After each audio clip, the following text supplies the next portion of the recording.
सो मेरे साथ भी यही प्रॉब्लम थी, बट एसईओ एक ऐसा प्रॉफिटेबल मॉडल मुझे लगा, एक ऐसी मार्केटिंग स्ट्रेटेजी मुझे लगी, क्योंकि एसईओ में हमेशा से थोड़ा बहुत इंटरेस्ट था मेरा, क्योंकि वो थोड़ा सा टेक्निकल मिक्स था, थोड़ा सा एनालिसिस मिक्स था, और बहुत ज़्यादा डेटा मिलता है हमें गूगल से फ्री का, कि यूजर की एक्टिविटीज़ वगैरह। तो मैंने क्विकली जंप किया कि हाँ, एसईओ से पहले स्टार्ट करते हैं।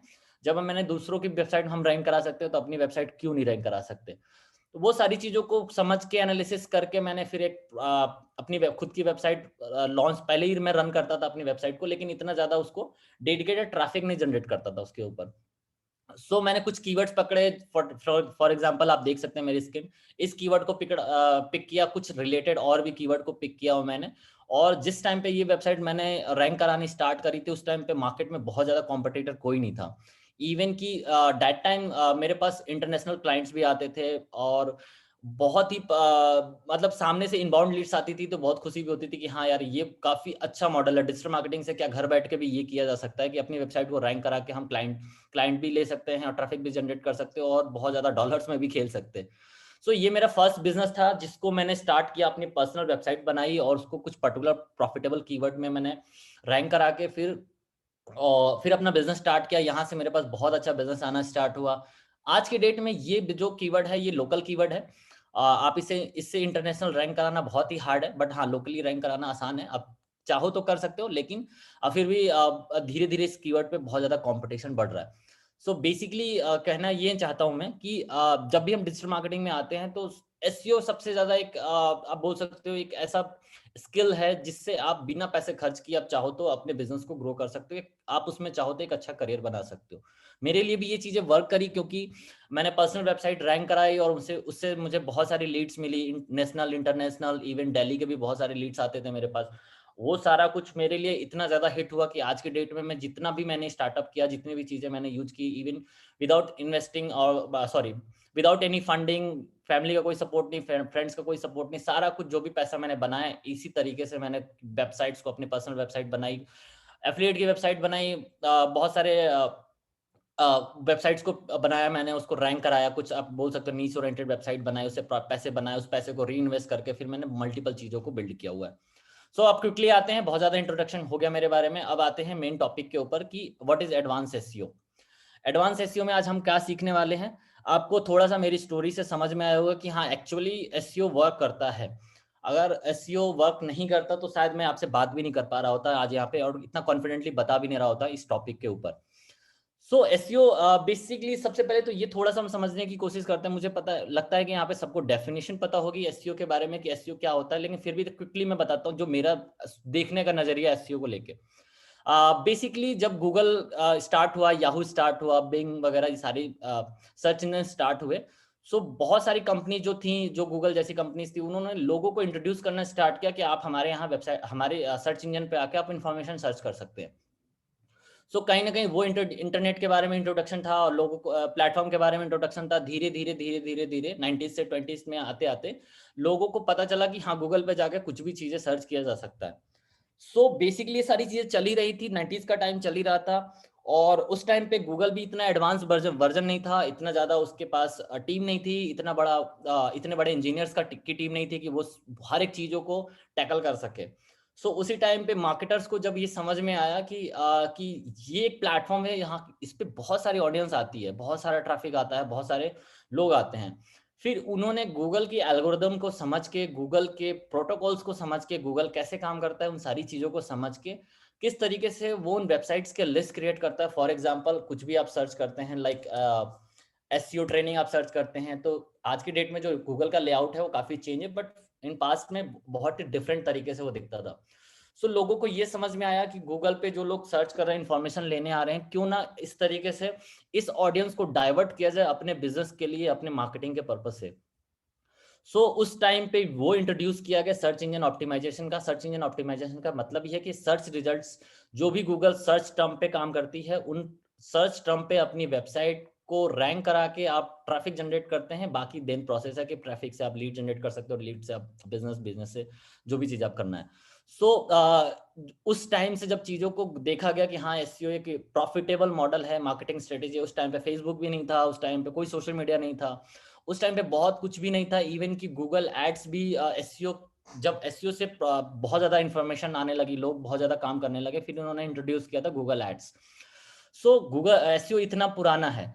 सो आज के डेट में थोड़ा सा हम इस एंगल से भी समझते हैं कि फॉर एग्जांपल जब गूगल खुद कह रहा है कि आप हमारे वेबसाइट पे आएँ, हमारे सर्च इंजन पे आएँ और इन्फॉर्मेशन लें, चीज़ों को ढूँढें, restaurant near me, doctor near me, या फिर आपको ट्रेन देखना है, आपको फ्लाइट्स देखनी हैं, इवन कि आपको ब्लॉग्स पढ़ने हैं, वीडियोस देखने हैं, गूगल खुद ये कह रहा है कि आप हमारे प्लेटफॉर्म पे आके इन्फॉर्मेशन ले सकते हैं। सो जब एक बहुत बड़ी कंपनी इस तरीके से अपने प्लेटफॉर्म को या फिर अपने सॉफ्टवेयर को इस तरीके से प्रमोट कर रही है, इस तरीके से लोगों को बता रही है, इसका मतलब उस प्लेटफॉर्म के अंदर बहुत बड़ा पोटेंशियल है। उस प्लेटफॉर्म के अंदर in term of marketers, in term of business owner, दोनों को ये चीजें समझनी चाहिए कि जब गूगल ही प्रमोट कर रहा है कि वहां पे आके इन्फॉर्मेशन लो और लोग इन्फॉर्मेशन लेना चाहते हैं, तो क्यों ना अपनी वेबसाइट्स को, अपने लोकल लिस्टिंग को, या फिर कुछ भी चीजें आप रैंक कराना चाहते हो, वीडियोस, पीडीएफ, इमेजेस, क्यों ना वहां पे जाके हम अपने प्रेजेंस को बनाया जाए। सो बेसिकली सारा गेम ही यही है एसईओ की इंपॉर्टेंस के ऊपर, कि ये अगर आपने उस ट्रैफिक को डाइवर्ट किया, और वो ट्रैफिक को डाइवर्ट करने के बहुत तरीके हो सकते हैं। मे बी आप खुद से सीख के सारी चीजें कर सकते हैं, मे बी आप एक एजेंसी हायर कर सकते हैं, मे बी एक फ्रीलांसर हायर कर सकते हैं, मे बी एक खुद की टीम बना के आप काम कर सकते हो। क्योंकि एसईओ के अंदर बहुत सारे ऐसे फैक्टर्स होते हैं। एसईओ बेसिकली मैं जहां तक समझता हूँ 90% एनालिसिस का काम है। चीजों को समझना, चीज़ों को एनालिसिस करना, उसके हिसाब से अपने प्लान्स बनाना। उसके बाद की जो 10% चीज़ें है कि आप कंटेंट बिल्ड करते हो, बैकलिंक बनाते हो, जो भी चीज़ें आपको करनी है उसके अंदर आती है। बट अगर आपका एनालिसिस स्ट्रांग नहीं है, चीज़ों को समझ नहीं पाते हो आप अच्छे से, सो एसईओ में आप बहुत ज़्यादा बहुत लॉन्ग टर्म नहीं जा सकते हो। और मे बी कभी ना कभी ये भी होता है कि आप रॉन्ग स्ट्रेटेजी अपना के या रॉन्ग तरीके से एनालिसिस करके या फिर रैंडम तरीके से आप काम करके अपनी वेबसाइट की पेनल्टी भी लगा लेते हो। सो बेसिकली एसईओ इस तरीके से इंपॉर्टेंट है। मैं थोड़ा सा बुलेट पॉइंट्स भी बनाए, आप आराम से कभी भी इस पीडीएफ को मैं शेयर कर दूंगा, आराम से बैठ के आप पढ़ें कि बेसिकली ये मेरे पॉइंट ऑफ व्यू है कि क्यों एसईओ इंपॉर्टेंट है। फॉर एग्जांपल जैसे मैंने बताया कि मेरी वेबसाइट रैंक होती है एक पर्टिकुलर कीवर्ड पे या फिर उससे रिलेटेड कीवर्ड्स पे। सो फॉर एग्जांपल एक बिजनेस ओनर है, वो सर्च कर रहा है डिजिटल मार्केटिंग कंसल्टेंट इंडिया। तो फॉर एग्जांपल उसके अंदर क्यूरियोसिटी है कि कौन कौन से ऐसे डिजिटल मार्केटर कंसल्टेंट है जिसको कांटेक्ट करके हम अपनी बिजनेस को ग्रो कर सकते हैं। उसके पास क्विकली सबसे पहला जो ऑप्शन आता है वो गूगल ही आता है। तो कहीं ना कहीं गूगल पे जो भी चीज इंफॉर्मेशन लेने आता है वो कहीं ना कहीं एक ट्रस्ट ढूंढता है, क्रेडिबिलिटी ढूंढता है, और ये एसईओ बिल्ड करके देता है आपको। ठीक है। उसके बाद और भी चीजें हैं कि यूजर एक्सपीरियंस मैटर करता है, वो सारी चीजें हम आगे डिस्कस कर लेंगे कि जो इंपॉर्टेंट पॉइंट यहाँ पे भी हैं वो आगे भी कवर हो जाएंगे। सो आगे स्लाइड्स पे जाते हैं। आई होप कि लोगों को समझ में आ गया हो कि एसईओ क्यों इंपॉर्टेंट है। एक क्विकली मैंने बताने की कोशिश की, थोड़ा सा एग्जांपल एक और देता हूँ जो कि एडवांस एसईओ का पार्ट है, कि आपको लोकली समझना पड़ेगा कि आप बेसिकली आप किन सेगमेंट में आप काम कर रहे हो। फॉर एग्जांपल एक आप डॉक्टर हैं, तो आपका एरिया कहाँ है, आप किस एरिया तक अपनी डिलीवरी दे सकते हो, किस एरिया तक क्लाइंट आपको चाहिए, उसके हिसाब से एनालिसिस करना और अपनी प्लानिंग बनाना। मे बी ये एक एडवांस एसईओ। ये ना कि आप अपनी वेबसाइट, आपको पता है कि हाँ 25 किलोमीटर के अंदर मुझे क्लाइंट चाहिए, कस्टमर चाहिए, तो आपने बस गूगल लिस्टिंग कर दी, 2-4 रिव्यूज ला दिए, उसमें वीडियोज डाल दिया, एक वेबसाइट बना ली, और आप थोड़ा बहुत आपने कीवर्ड स्टफिंग कर दी, बैकलिंक बना दी, और आपका काम हो गया। बेसिकली ये बहुत ज्यादा लॉन्ग प्रोसेस है और आपको इस पे लगातार काम करना चाहिए, क्योंकि day by day competition, traffic का जो परसेंटेज शेयर है वो भी बढ़ रहा है। फॉर एग्जांपल आज के डेट में अगर आपके लोकल में, फॉर एग्जांपल मैं यहाँ पे रहता हूँ, ग्रेटर नोएडा में रहता हूँ, गौर सिटी में, हार्डली यहाँ पे 10 डॉक्टर भी नहीं है।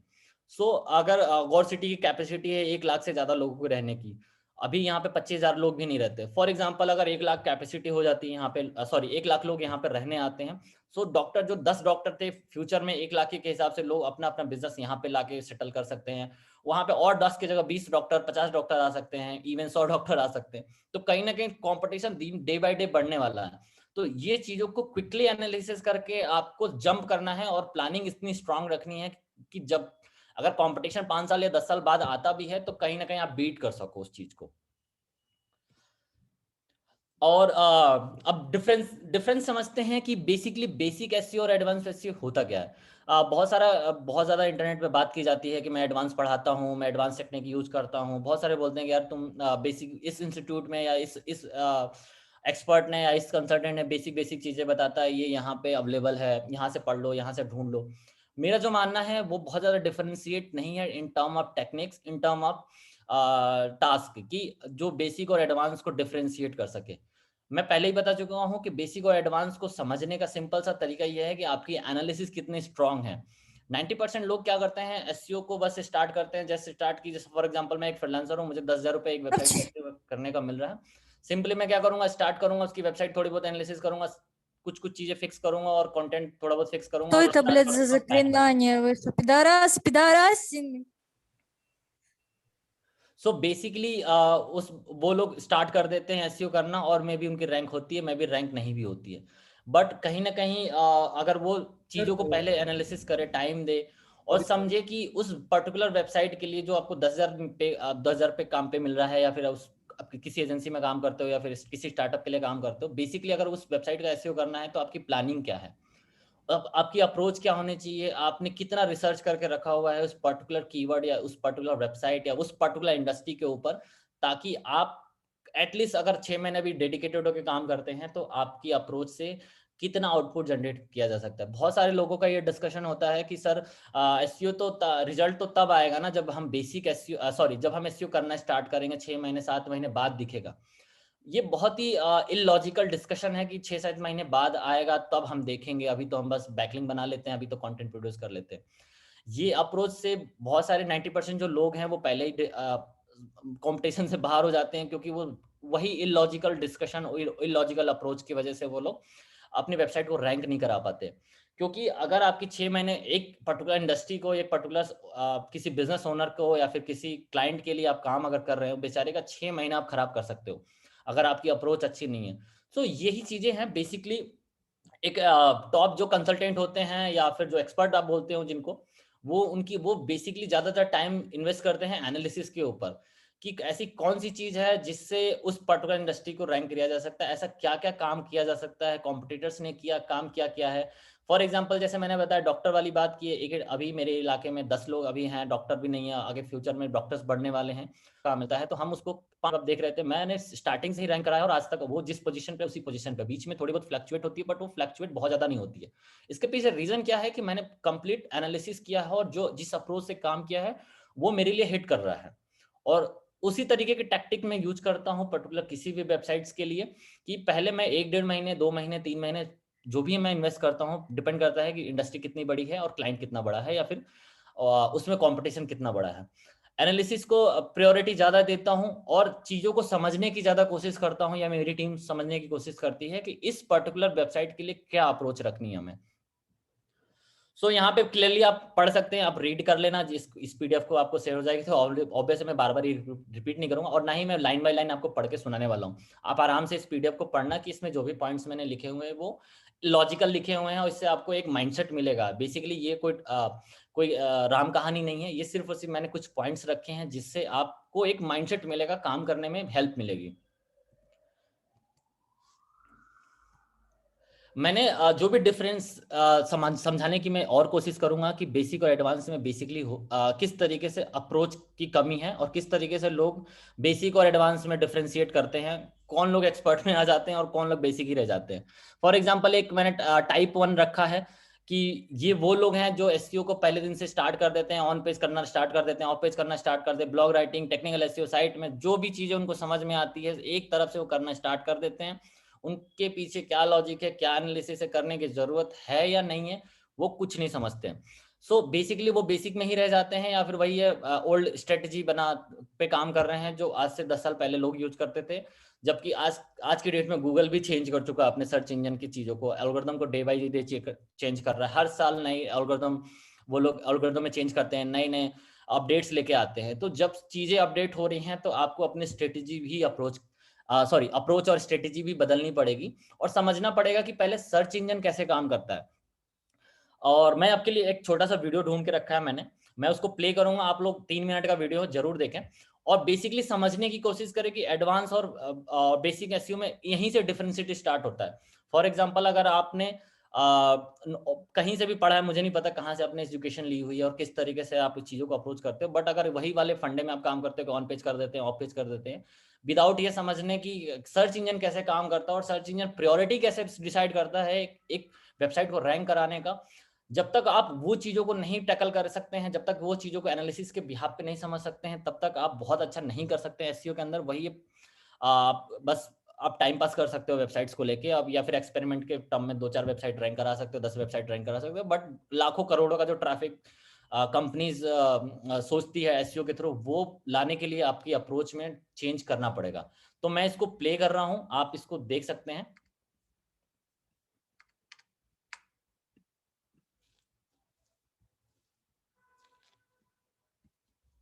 Hi, my name is Matt Cutts. I'm an engineer in the quality group at Google, and I'd like to talk today about what happens when you do a web search. The first thing to understand is that when you do a Google search, you aren't actually searching the web. You're searching Google's index of the web, or at least as much of it as we can find. We do this with software programs called spiders. Spiders start by fetching a few web pages. Then they follow the links on those pages and fetch the pages they point to, and follow all the links on those pages and fetch the pages they link to, and so on, until we've indexed a pretty big chunk of the web, many billions of pages stored across thousands of machines. Now, suppose I want to know how fast a cheetah can run. I type in my search, say cheetah running speed, and hit return. Our software searches our index to find every page that includes those search terms. In this case, there are hundreds of thousands of possible results. How does Google decide which few documents I really want? By asking questions, more than 200 of them, like, how many times does this page contain your keywords? Do the words appear in the title, in the URL, directly adjacent? Does the page include synonyms for those words? Is this page from a quality website, or is it low quality, even spammy? What is this page's page rank? That's a formula invented by our founders, Larry Page and Sergey Brin, that rates a web page's importance by looking at how many outside links point to it and how important those links are.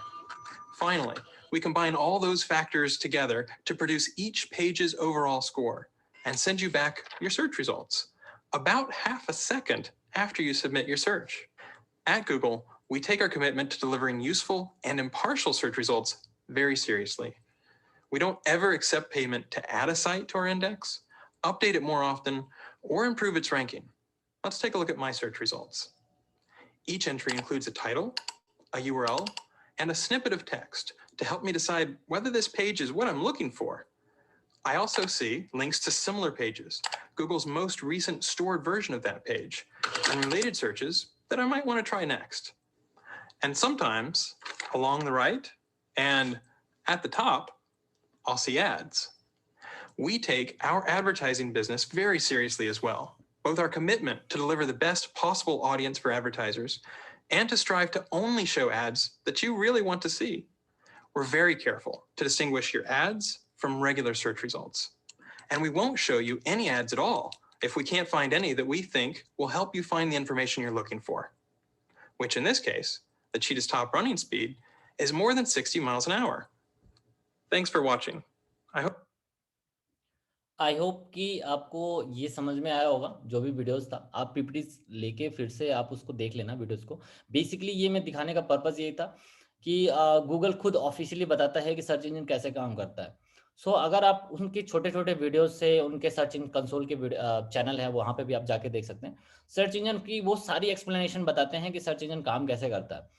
अगर आप quickly इस चीज़ को समझते हो और आप इस चीज़ को इम्प्लीमेंट करते हो अपने स्ट्रेटेजी में ऐड करते हो, सो कहीं न कहीं वही बेसिक और एडवांस वाला फीचर आपको यहाँ पे मिल जाएगा। बेसिक में वही चीज़ें लोग समझते नहीं चीज़ों को और करना स्टार्ट कर देते हैं। एडवांस में कि पहले आप समझें चीज़ों को कैसे काम करता है और फिर उसके हिसाब से आप इम्प्लीमेंट करना स्टार्ट करो। तो ये पहला जो टाइप 1 है कि लोग किस तरीके से होते हैं, जो बेसिक काम करते हैं और एडवांस काम करते हैं। थोड़ा-सा मैं आपको जो भी इन्होंने एक्सप्लेन किया वीडियो में वो मैं एक छोटे से पीपीटी में समझाने की कोशिश कर रहा हूँ। बेसिकली जैसे गूगल ने इन्होंने बताया कि किस तरीके से वो सारे वेब पेजेस को इंडेक्स करते हैं, फिर उसको क्राउल करते हैं रिक्वायरमेंट के हिसाब से और बहुत सारी चीज़ों को फैक्टर्स होते हैं इनके, बहुत सारे कंटेंट फैक्टर है, स्पैम फैक्टर है, बैकलिंक फैक्टर है, बहुत सारे फैक्टर्स को ये मेज़र करके वो चीज़ों को पिक करते हैं।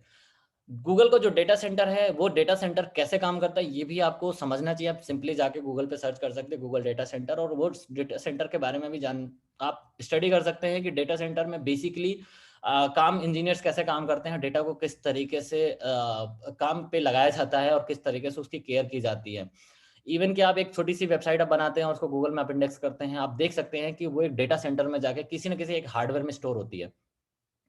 सो ये यही छोटी-छोटी चीज़ें हैं। इसको मैंने एक और क्विकली समझने के लिए जो नॉन टेक्निकल बैकग्राउंड के, वो आप एक इस तरीके से समझ सकते हो कि गूगल का जो डेटा सेंटर है वो कहीं न कहीं एक बुक लाइब्रेरी की तरह है। बुक लाइब्रेरी में जैसे बहुत सारी तरीके की किताब होती हैं, आप कहीं भी जाके जो भी आपको पढ़ना है, जो भी चीज़ें इन्फॉर्मेशन चाहिए, आप बुक लाइब्रेरी में जाते हैं। जब आप बुक लाइब्रेरी में जाते हैं तो वहाँ पे भी आपने देखा होगा कि सेगमेंट्स बने रहते हैं कि केमिस्ट्री किताब अलग लगी हुई है, फिजिक्स की किताब अलग लगी हुई है, हिस्ट्री किताब अलग लगी हुई है।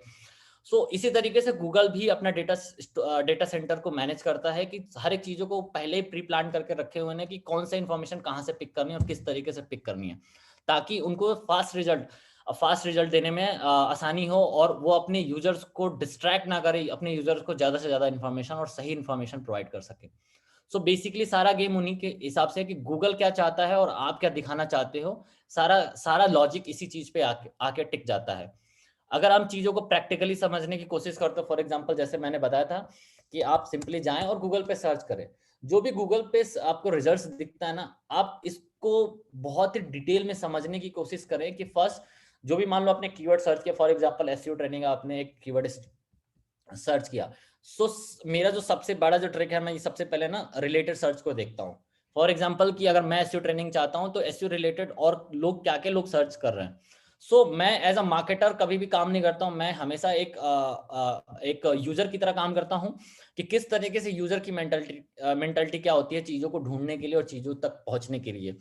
आप हमेशा इस अप्रोच से ही आगे बढ़ सकते हो एसईओ के अंदर।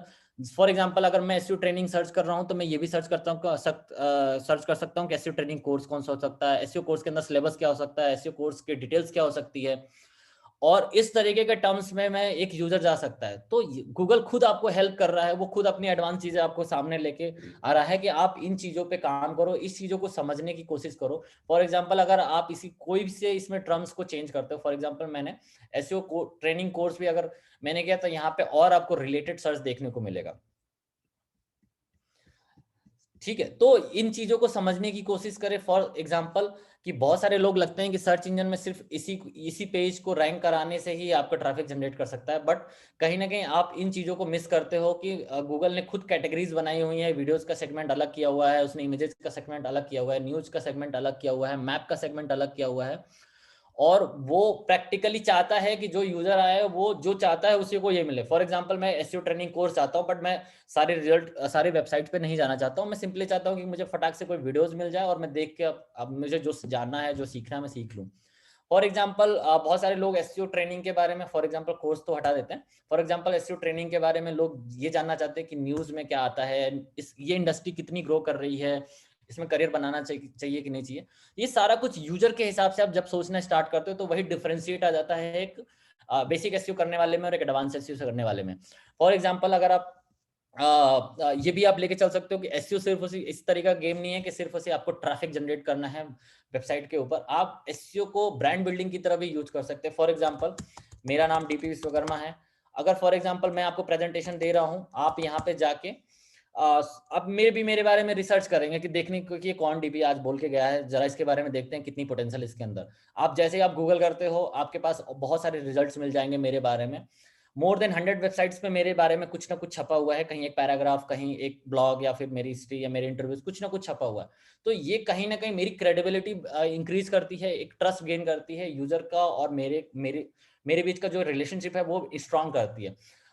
ये भी हो सकता है कि इसके सर्च टर्म ऐसा है, या फिर मे भी बहुत सारे लोग मुझे नहीं सर्च करते हो, मे भी 10 लोग भी ना सर्च करते हो, मे भी 100 लोग भी ना सर्च करते हो, बट जो लोग मुझे जिस दिन जानना स्टार्ट करेंगे मे बी वहां पे वो सर्च करेंगे और उनको इस चीज से ट्रस्ट गेन होगा, इस चीज से उनको लगेगा कि हाँ एक बहुत अच्छा बंदा बोल के गया तो उसने खुद वाकई काम किया हुआ है।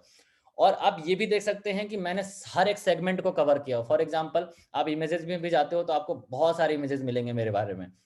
हाँ, ये इमेजेस वेबसाइट से ही आती हैं, ऐसा नहीं है कि इसके लिए अलग से कोई आपको काम करने की जरूरत है, बट एटलीस्ट आपको प्लानिंग करनी पड़ेगी उसके लिए कि आपको इमेज सर्च इंजन में भी अपने इमेजेस को दिखाना है, ताकि लोगों को लगे काइंड ऑफ सेलिब्रिटी वाली फील आपको अपने खुद को लिए देना है, या फिर कंपनी के लिए देना है, ब्रांड के लिए देना है, ताकि यूजर आपसे बहुत ज्यादा कनेक्ट हो जाए। तो आप इस चीज के ऊपर भी काम कर सकते हैं। बेसिकली थोड़े बहुत वीडियोस भी हैं, उनको भी, उसमें भी मैंने प्रेजेंस बनाई हुई है, या फिर किसी न किसी तरीके से मुझे मिलता है चांसेस तो मैं उसमें पार्टिसिपेट करता हूं, तो वीडियोस भी आने स्टार्ट हो गई हैं।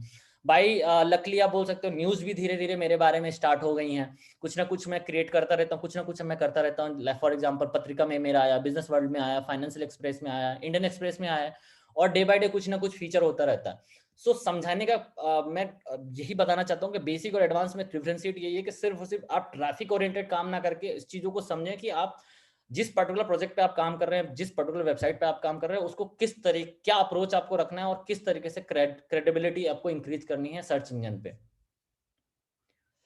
ठीक है, आई होप कि यहाँ तक कुछ चीजें क्लियर हुई होंगी, एडवांस में और बेसिक में डिफरेंशिएट समझ में आया होगा। सेकंड टाइप है मेरा कि बहुत सारे लोगों का ये बोलना होता है, बहुत सारे एक्सपर्ट भी बोलते हैं और बहुत सारे कंसल्ट, में किसी का नाम नहीं लूंगा और ना ही मैं किसी को गलत बोलता हूँ, क्योंकि एसईओ एक ऐसी इंडस्ट्री है जिसके अंदर वो ये केमिस्ट्री की तरह चलती है कि आप पढ़ते हो थ्योरेटिकली ये सारी चीजें, हाँ XYZ A+B ऐसा होता है, लेकिन एंड ऑफ द डे आप कुछ और रिजल्ट आता है और आप उसको एक्सेप्शन बोल देते हो। सेम इंडस्ट्री एसईओ भी ऐसी है कि सब अपने अपने एक्सपेरिमेंट, सब अपने अपनी टिप्स टेक्निक शेयर करते हैं और वो उनके लिए वर्क करती है। ऐसा बिल्कुल जरूरी नहीं कि जो वो टेक्निक बताते हैं वो आपके लिए भी वर्क करे। सबसे अच्छा यूजफुल यही होता है कि आप जो भी टेक्निक समझते हो आप उसको एक्सपेरिमेंट करो और उसको इम्प्लीमेंट करके देखो कि वो क्या वाकई आपके लिए वर्क करता है कि नहीं करता। बहुत सारे लोगों का ये डिस्कशन रहता है कि नहीं, बहुत लंबा कंटेंट बना देते हैं, 1000-2000 वर्ड का, 3000, खूब बढ़िया से स्टफिंग डाल देते हैं और हमारी वेबसाइट रैंक हो जाएगी। बट प्रैक्टिकली ऐसा नहीं है। फॉर एग्जाम्पल मैं आपको कुछ आगे स्क्रीन दिखाऊंगा, कुछ स्क्रीनशॉट मैंने आपके लिए प्रिपेयर किए हुए, उसमें आप डिफरेंशिएट में समझाऊंगा कि बहुत लंबा कंटेंट बनाने की जरूरत नहीं है। जो लोग बेसिकली काम करते हैं बेसिक एसईओ के ऊपर, वो यही करते हैं, कंटेंट बिल्ड किया, बैकलिंक बनाई और वो सोचते हैं कि वो इजीली रैंक हो जाएगी। बट प्रैक्टिकली जो एडवांस पर्सन होते हैं या फिर जो एडवांस में काम करते हैं, वो एडवांस का ऐसा कुछ नहीं करते, वो बस प्लानिंग करते हैं अच्छे से। प्लानिंग का मतलब वो डिटेल में रिसर्च करते हैं। फॉर एग्जाम्पल कि मैं अगर अपकमिंग मूवी देखना चाहता हूँ, फॉर एग्जांपल अपकमिंग मूवी 2021 की मैं देखना चाहता हूँ कि क्या क्या मूवीज आने वाली है, मैं एक यूजर हूँ और यूजर की तरह ही मैं समझने की कोशिश, इन्फॉर्मेशन लेने की कोशिश करता हूँ। तो आप यहाँ पे इस चीजों को देखें कि फॉर नॉर्मल अगर मैं कुछ और सर्च करता हूँ, जैसे मैंने एसईओ ट्रेनिंग सर्च किया, तो यहाँ का जो वेब पेज है ये कुछ और तरीके से दिख रहा है और इस वेब पेज पे जो इन्फॉर्मेशन है वो कुछ और तरीके से आ रही है। सो गूगल हमें खुद सजेस्ट कर रहा है एज अ मार्केटर की तरफ, जब काम करते हो तो इसके सर्च रिजल्ट को समझ के आप काम कर सकते हैं कि गूगल ने यहाँ पे सारी इमेजेस उठा के दे दी हैं, लेकिन इसमें कुछ ऐसा क्यों नहीं किया, इसमें लोकली इसने मैप को क्यों सामने रखा इसने।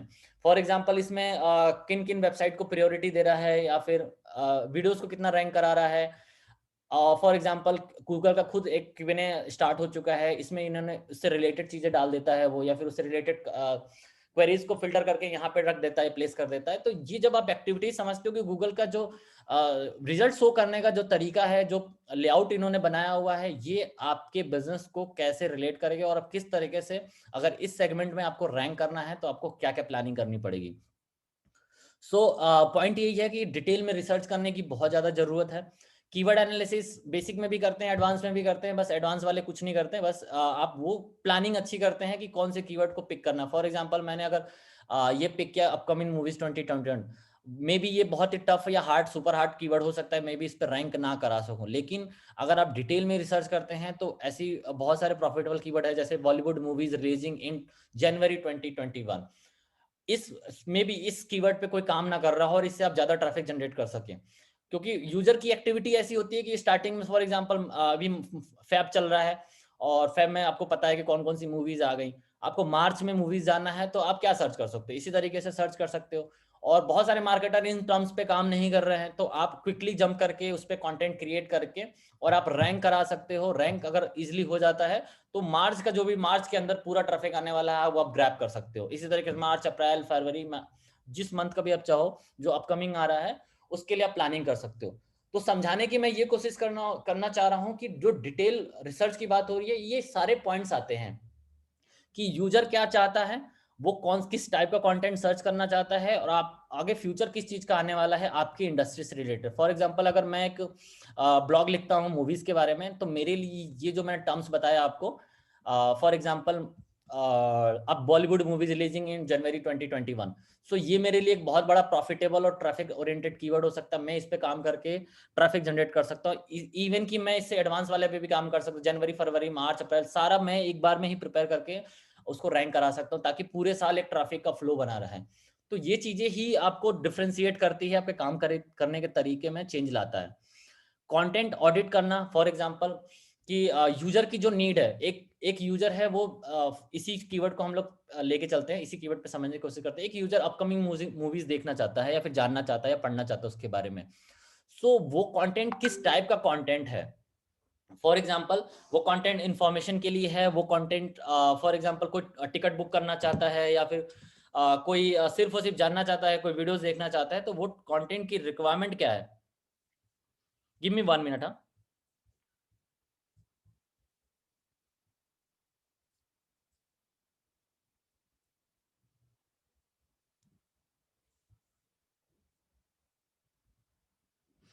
ठीक है। सो जो यूजर की रिक्वायरमेंट है, कंटेंट ब्लाइंडली 1000 वर्ड 2000 बिल्ड करने की जरूरत नहीं होती है। सिर्फ और सिर्फ आपको यूजर के एक्शंस, उसकी नीड्स के ऊपर आपको काम करने की जरूरत होती है कि वो किस टाइप का कंटेंट चाहता है, इन्फॉर्मेशन चाहता है, ट्रांजेक्शन चाहता है, कि किस तरीके का कंटेंट चाहता है। जब आप ये चीज़ों पे एनालिसिस आप करते हैं, देन आपको आता है कि अगर सपोज कि मुझे रैंक ही कराना है अपकमिंग मूवीज 2021, तो मैं कॉम्पिटिटर के भी कंटेंट को ऑडिट करूंगा। फॉर एग्जांपल अगर मेरे पास अगर यहाँ पे 100 रिजल्ट्स आ रही हैं, तो मैं सिर्फ 10 को ही ऑडिट नहीं करूंगा, मैं टॉप 100 को ऑडिट करूंगा। इसके पीछे रीजन ये होता है कि फॉर एग्जांपल अगर आपने नया कंटेंट बनाया हुआ है, तो वो टॉप 100 में तो वैसे भी नहीं आने वाला स्टार्टिंग में। हाँ, ये हो सकता है कि आपकी वेबसाइट की क्रेडिबिलिटी बहुत अच्छी हो सकती है, स्कोर बहुत अच्छा हो सकता है, तो वो पब्लिश करने के कुछ घंटों में आ सकता है। फॉर एग्जांपल न्यूज़ वाली वेबसाइट्स जैसे रैंक हो जाती है इजीली। सो वो एक अलग डिस्कशन है। बट अगर आप सिर्फ और सिर्फ टॉप 10 को ऑडिट करते हैं और टॉप 100 को ऑडिट नहीं करते हैं, इवन आप टॉप 50 भी ले सकते हैं, ऑडिट आप नहीं करते हैं, तो आप बहुत बड़ा आप अपने उस कंटेंट के साथ बहुत ही नाइंसाफी कर रहे हो। क्योंकि बेसिकली आपका प्लानिंग ये होनी चाहिए कंटेंट प्रोड्यूस करने के अंदर, जैसे भी आप कंटेंट प्रोड्यूस करें 50 दिन के अंदर, 100 दिन के अंदर या 1 महीने के अंदर, जो भी आप उसको टॉप 50 में तो कैसे भी लेके आपको आना है। तो अगर आपने कंटेंट को ऑडिट नहीं किया उन टॉप 10 और टॉप 20 से 21, सॉरी, टॉप 10 और 11 से लेके आप 50 तक, तो आप अच्छा कंटेंट ही प्रोड्यूस कर पाओगे, आप हर एक कंटेंट पे ट्रैफिक नहीं जनरेट कर पाओगे। सो यही स्ट्रेटेजी है, एक डिफरेंशिएट है बेसिक और एडवांस में। मुझे लगता है कि ये चीजें पॉइंट क्लियर हो गई होंगी बहुत सारे लोगों के। कीवर्ड रिसर्च में जैसे मैं आपको बता रहा था कि प्रॉफिटेबल कीवर्ड कैसे पिक करना है। नॉर्मल आपको हर एक टूल आप जो जानते हो, कीवर्ड गूगल कीवर्ड प्लानर, एचआरएफ, जो भी आप टूल जानते हो, कोई भी टूल आप यूज कर सकते हैं। हर एक टूल का सिर्फ डेटा समझें और ट्राई हमेशा करें कि 2 कीवर्ड प्लानर का यूज करें आप, या 3 कीवर्ड प्लानर का यूज करें, और एवरेज लेने का ट्राई करें कि जो भी ये टर्म्स हैं, जो भी कीवर्ड्स हैं, इनके अगर सपोज कि एक टूल 100 दिखा रहा है, एक टूल 150 दिखा रहा है, 120 दिखा रहा है, तो आप क्विकली ये समझ पाए कि तीनों का एवरेज लेके कितना कितना डेटा हो सकता है, कितना इसकी सर्च वॉल्यूम हो सकती है। अगर तीनों में थोड़ा थोड़ा, किसी में हार्ड, किसी में सुपर हार्ड, किसी मीडियम, ऐसा कंपटीशन दिखा रहा है, तो आप प्रिडिक्ट कर सकते हैं कि हाँ, इस कीवर्ड की डिफिकल्टी कितनी होगी। ठीक है। तो लेकिन कीवर्ड प्लान करते टाइम पे बहुत सारे ऐसे टूल्स हैं, जैसे आंसर द पब्लिक एक टूल है, बहुत अच्छा टूल है। इसमें आप अगर टॉपिक को डालते हैं, तो वो यूजर की एक्टिविटीज के हिसाब से वो किस किस टाइप का कंटेंट सर्च कर रहा है। फॉर एग्जांपल गूगल ने तो थोड़े से कीवर्ड हमें सजेस्ट किए, 4 5 10 जो भी सजेस्ट किया, लेकिन अगर डिटेल में थोड़ा सा और प्लानिंग करनी है, तो आप कंटेंट को इस तरीके से स्टडी करें। लाइक एक कंटेंट क्रिएटर हूं मैं, मुझे सिर्फ और सिर्फ ट्रैफिक लाने से मतलब है। तो यहाँ पे आप देख सकते हैं कि इतने सारे टॉपिक मुझे मिल गए। बहुत सारे लोग अपकमिंग मूवी 2021 हिंदी में देखना चाहते हैं, हॉलीवुड देखना चाहते हैं, हॉरर देखना चाहते हैं, आप हॉलीवुड की लिस्ट आप चाहते हैं।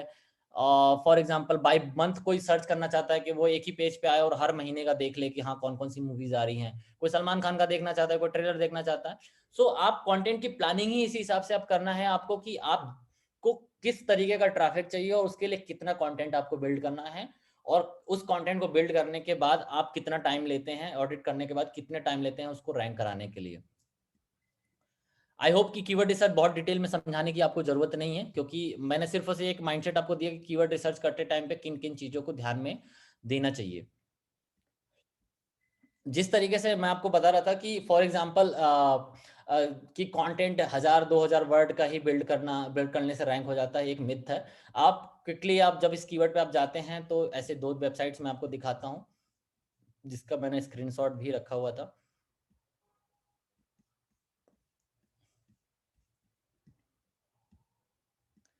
आप इस कंटेंट को देखें, इस वेब पेज पे इस टर्म से रिलेटेड कुछ भी नहीं है, सॉरी कुछ भी नहीं, सॉरी, इस टर्म से रिलेटेड है, लेकिन कंटेंट बहुत कम है।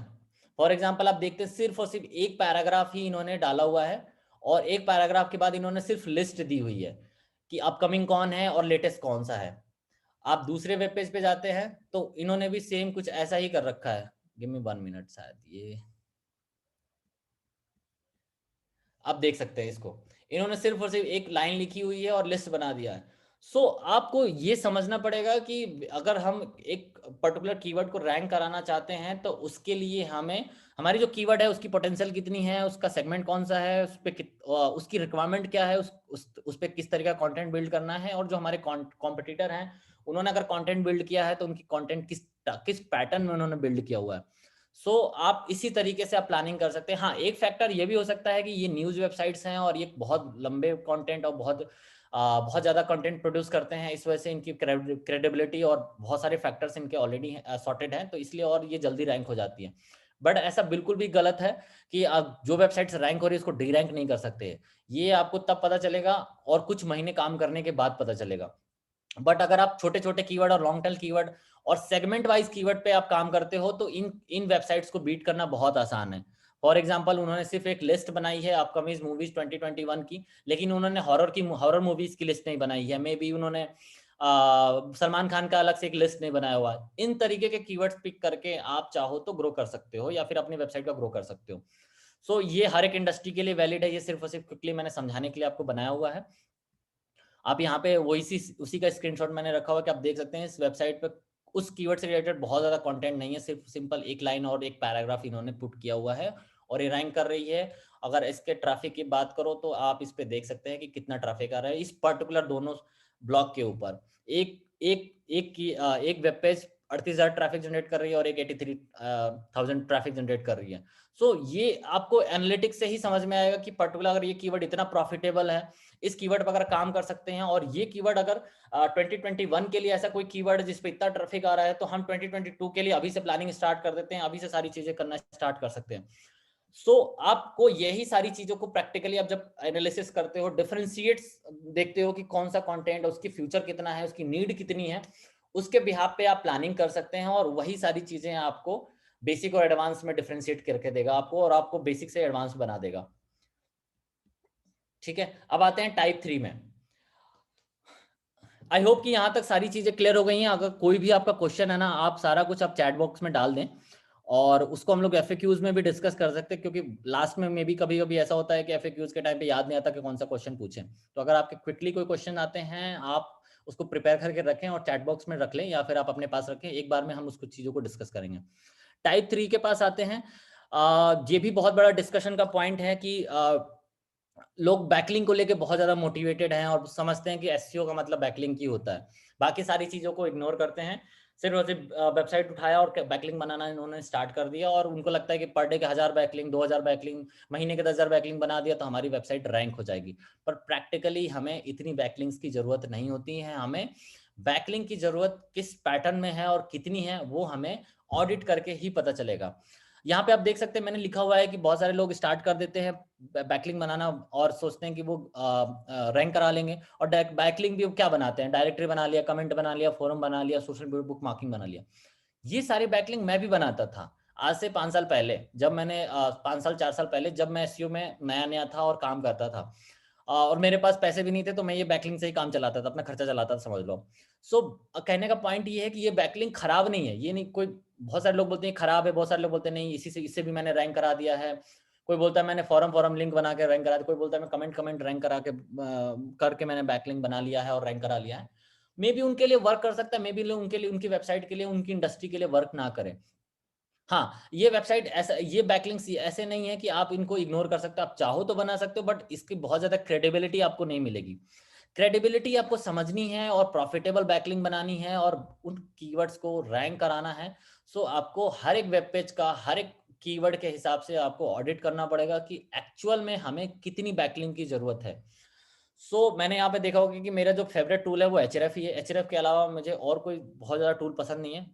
समटाइम मैं SEMrush यूज करता हूँ, बट एचआरएफ पे मैं ज़्यादा टाइम स्पेंड करता हूँ क्योंकि ये मुझे थोड़ा सा लॉजिकल टूल लगता है और थोड़ा सा इसका जो नेविगेशन है, जो इसके सेगमेंट्स इन्होंने बनाए, वो बहुत ही ईजी वे में हम कोई भी पर्सन यूज कर सकता है। बैकलिंक ऑडिट करने का जो तरीका होता है मैं आपको बताता हूँ। फॉर एग्जाम्पल, जिस तरीके से हमने एक कीवर्ड पे बात करी कि अपकमिंग हिंदी मूवीज 2021, या अपकमिंग मूवीज 2021 पे हमने बात करी, हमने देखा कि हाँ कंटेंट भी बिल्ड नहीं किया, हाँ क्रेडिबिलिटी थी, या फिर कंटेंट छोटा था, लिस्ट थी, या फिर वो वेबसाइट पुरानी है इसलिए रैंक हो गई।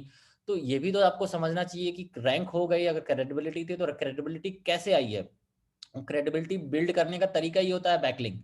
अगर आपको पता है, या गूगल ने खुद भी अभी देखा आपने कि वीडियोस में उन्होंने बताया कि वो बैकलिंक को भी प्रायोरिटी देते हैं, और उसके बिहाफ पे वो एक फैक्टर की तरह लेते हैं, और उससे आपकी वेबसाइट को रैंक करा सकते हैं, या फिर वो सर्च रिजल्ट को ऑप्टिमाइज करते हैं। सो इसी तरीके से आप भी देख सकते हैं कि अगर एक एक कीवर्ड को पकड़ के आपने बैकलिंक एनालिसिस किया कि अगर वो वेबसाइट रैंक कर रहा है, उस वेबसाइट का ये ब्लॉग रैंक कर रहा है, तो उस पर कितने रेफरिंग डोमेन है, कितने बैकलिंक है, उस पर्टिकुलर वेब पेज का यूआर कितना है, डीआर कितना है, ओवरऑल ऑर्गेनिक कितने कीवर्ड्स उस पर्टिकुलर कंटेंट को सपोर्ट कर रहे हैं, कितने कीवर्ड ऐसे हैं जो उस पर ट्रैफिक जनरेट करने में हेल्प कर रहे हैं, कितना ऑर्गेनिक ट्रैफिक आ रहा है। ये सारी चीजें आप जब समझते हो, और हर एक पर्टिकुलर टॉप 10 रिजल्ट्स के जो देखते हो, टॉप 10 टॉप 20 का, तो आपको समझ में आता है कि हाँ एक्चुअल में आपको कितनी नीड है। जैसे मैंने आपको बताया कि हाँ बेसिकली आपको कंटेंट के लिए आपको ये समझना पड़ेगा कि कितना कंटेंट बिल्ड करना है, 1000 बिल्ड करना है कि पैराग्राफ लिखना है, लिस्ट बनाना है, क्या बिल्ड करना है। ये सारी चीज आप जब समझते हो तो उसके साथ उसी तरीके से आपको बैकलिंक में भी समझना पड़ेगा कि एक्चुअल में आपको कितनी बैकलिंक की जरूरत है। उसी कीवर्ड को मैंने पिक करके यहाँ पे आपको दिखाया हुआ है, यहाँ पे मैंने बस हाईलाइट किया हुआ है, डिटेल में मैं आपको यहाँ पे नहीं बता पाऊंगा क्योंकि बहुत ही कम टाइम है, 7 ऑलरेडी बज गया है, लेकिन मैं फिर भी क्विकली समझाने की कोशिश करूंगा।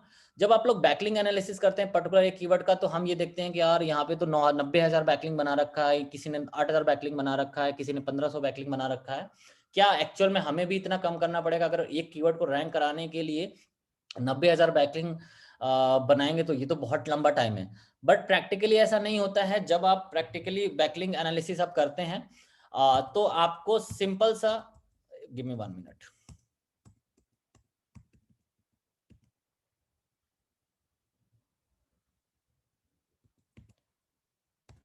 हाँ, सिंपल सा आपको ये देखना पड़ता है। फॉर एग्जांपल बैकलिंक का सेगमेंट एचआरएफ के टूल में बहुत अच्छा चीज देखने को मिलता है। बैकलिंक और रेफरिंग डोमेन को वो डिफरेंशिएट करके बताता है। फॉर एग्जांपल एक वेबसाइट से मल्टीपल बैकलिंक बना सकते हैं, लेकिन एचआरएफ उसको एक ही रेफरिंग डोमेन कंसीडर करता है। फॉर एग्जांपल वो बताता है कि नहीं, आपके इतनी यूनिक वेबसाइट से आपके पास आ रही है। सो बैकलिंक का नंबर्स कितना भी हो सकता है, लेकिन ट्रिक पार्ट ये है कि आपको रेफरिंग डोमेन पे आपको हमेशा फोकस करना चाहिए। रेफरिंग डोमेन जितना आपका प्रॉफिटेबल है, जितना भी स्ट्रांग दिखेगा, वो आपको एक्चुअल में एसईओ में हेल्प करेगा। यहाँ पे आप देख सकते हैं कि बहुत सारे लोगों ने बैकलिंक बनाया हुआ है, किसी ने 90,000 बैकलिंक बनाया, लेकिन एक्चुअल में आप जब देखोगे तो वहां पे जो लास्ट रिजल्ट है, 9th रिजल्ट है, उसमें आप देखोगे 466 सिर्फ और सिर्फ यूनिक बैकलिंक मिली हुई, सॉरी रेफरिंग डोमेन मिला हुआ है इसको।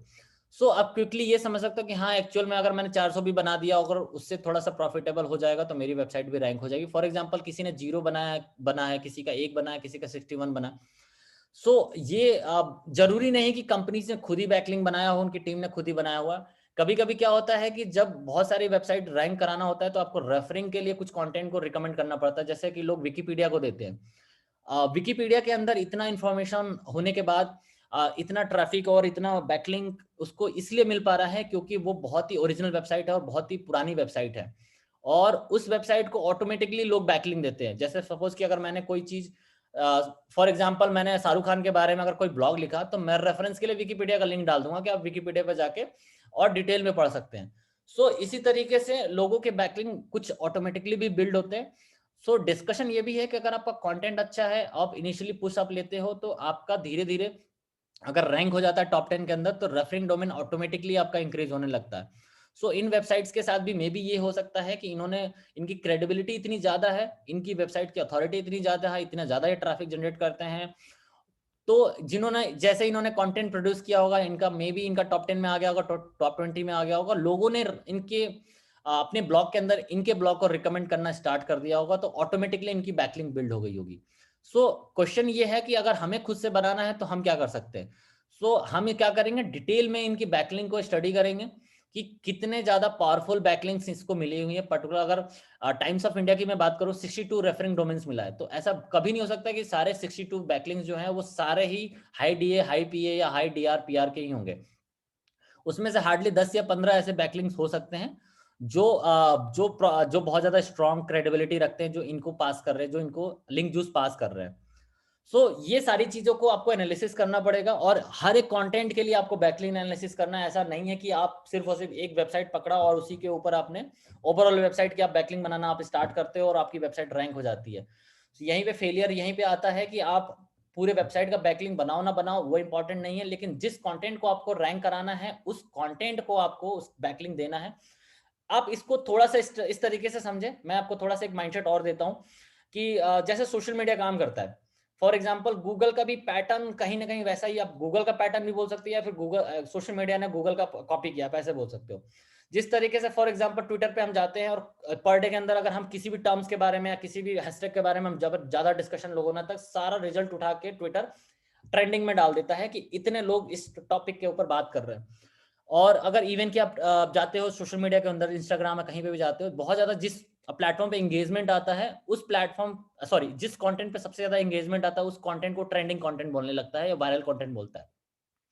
गूगल का भी कहने का मतलब यही है कि वो कहता है कि आप मतलब ऑफिशियली तो उन्होंने नहीं बोला कि आप बैकलिंक बनाओ, बट कहने का मतलब ही वही है कि अगर कोई कंटेंट को बहुत ज्यादा रेफरेंस दिया जाता है, फॉर एग्जांपल कि आपका कंटेंट अगर किसी मेंटल हेल्थ के बारे में बात करता है और आपका कंटेंट इतना अच्छा है कि लोग आपकी वेबसाइट को रेफरेंस दे रहे हैं पढ़ने के लिए या रीड करने के लिए और अपनी वेबसाइट पे मेंशन कर रहे हैं या इमेज पे यूज कर रहे हैं, वीडियोस में यूज कर रहे हैं, तो कहीं ना कहीं वो ओवरऑल एक आपको लिंक जूस मिल रहा है, चारों तरफ से लोग आपको रिकमेंडेशंस मिल रहा है। तो गूगल इन चीजों को समझता है, उसके सर्च इंजन इस चीज को समझते हैं कि ये रिकमेंडेशंस अगर मिल रहे हैं तो क्यों मिल रहे हैं, अगर रिकमेंडेशंस मिल रहे हैं तो कितने पैटर्न के मिल रहे हैं, किस टाइप के वेबसाइट से मिल रहे हैं, कितना स्ट्रांग वेबसाइट से मिल रहा है। इन सारी चीजों को वो समझ के फिर आपको बैकलिंक आपको रैंक देना स्टार्ट करता है। हाँ, एक चीज और भी यहाँ पे है कि रैंक जब देता है तो ऐसा बिल्कुल जरूरी नहीं है कि कोई कीवर्ड अब बहुत ज्यादा लो वॉल्यूम का है तो उसको रैंक कराने के लिए भी आपको उतनी मेहनत करने की जरूरत है, नहीं। वो टोटली डिपेंड करेगा कि कोई कीवर्ड के अंदर पोटेंशियल कितना है और कॉम्पिटिशन कितना है। अगर नॉर्मल सा कोई भी कीवर्ड है, जैसे फॉर एग्जांपल मैंने बताया कि अपकमिंग हॉरर मूवी 2021 ऐसे कुछ कीवर्ड्स हैं, फॉर एग्जांपल एफिलिएट की वेबसाइट के लिए भी रैंक कराना है तो प्रोडक्ट वाइज आप जब कीवर्ड रिसर्च करते हैं तो इन वेबसाइट्स पे ट्रैफिक जनरेट करना इतना टफ नहीं है। इवन कि इनके लिए बहुत ज्यादा बैकलिंक की भी जरूरत नहीं होती, सिर्फ प्लानिंग करना और उनको समझना कि हाँ ये यूजर की नीड को फुलफिल कर रहा है हमारा कंटेंट या नहीं, या फिर हम कंटेंट बना रहे हैं तो यूजर को की नीड को फुलफिल करने के लिए बना रहे हैं या नहीं बना रहे हैं। इन चीजों को स्टडी करके ही आप मे बी सर्च इंजन में आप विन कर सकते हो।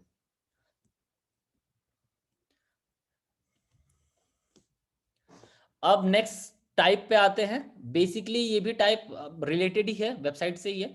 फॉर एग्जांपल बहुत सारे लोग आते हैं वेबसाइट बनाया, कैसे भी बनाया, मैं आर्किटेक्चर के बारे में बात कर रहा हूँ। इस तरीके से क्विकली आप समझने की कोशिश करो कि आपका एक घर है या फिर आप कुछ ऐसी जगह पे जाते हो और लोगों को पता है कि आपके घर के अंदर किचन कौन सा है, आपके घर के अंदर बाथरूम कौन सा है, हॉल कौन सा है, सोफा कहाँ रखा हुआ है, जरूरत की चीजें कहाँ पे रखी हुई है। कोई भी इंटर करता है आपके घर में तो वो इजीली फाइंड आउट कर सकता है। और इसी तरीके से कोई पर्सन है किसी का घर बना हुआ समझ में ही नहीं आ रहा कि कहाँ जाना है, कैसे जाना, वो भटक रहा है बेचारा। इसी तरीके से यूजर और क्राउलर दोनों को समझ के हमें अपनी वेबसाइट का आर्किटेक्चर प्लान करना चाहिए। कोई रैंडम आर्किटेक्चर नहीं बनाना चाहिए ताकि यूजर भी कंफ्यूज हो जाए और आपका क्राउलर भी कंफ्यूज हो जाए।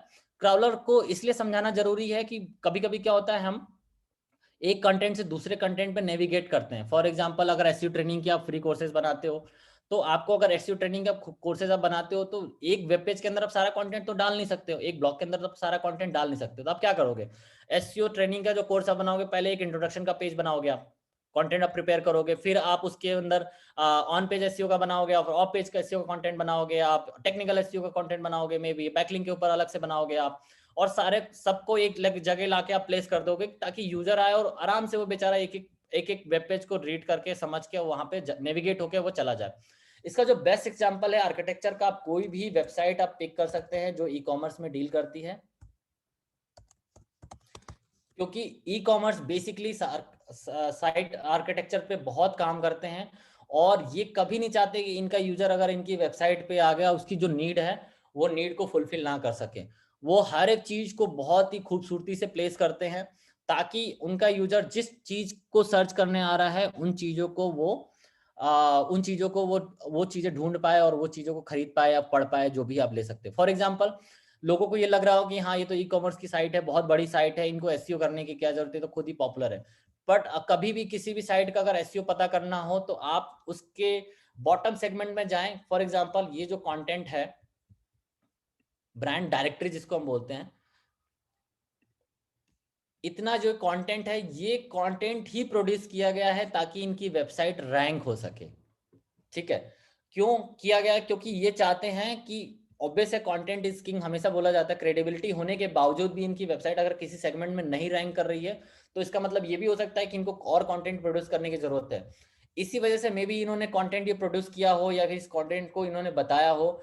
और ये कंटेंट ऐसा नहीं कि कुछ भी आपने उठाया, आपको किसी भी सर्च टर्म पे आपको प्लेस करना है तो आपने डाल दिया। ये कंटेंट थोड़ा सा यूजर ओरिएंटेड होना चाहिए कि यूजर आपकी कंपनी के बारे में, आपके सिस्टम के बारे में, आपके पेमेंट के बारे में सारी चीजों को समझ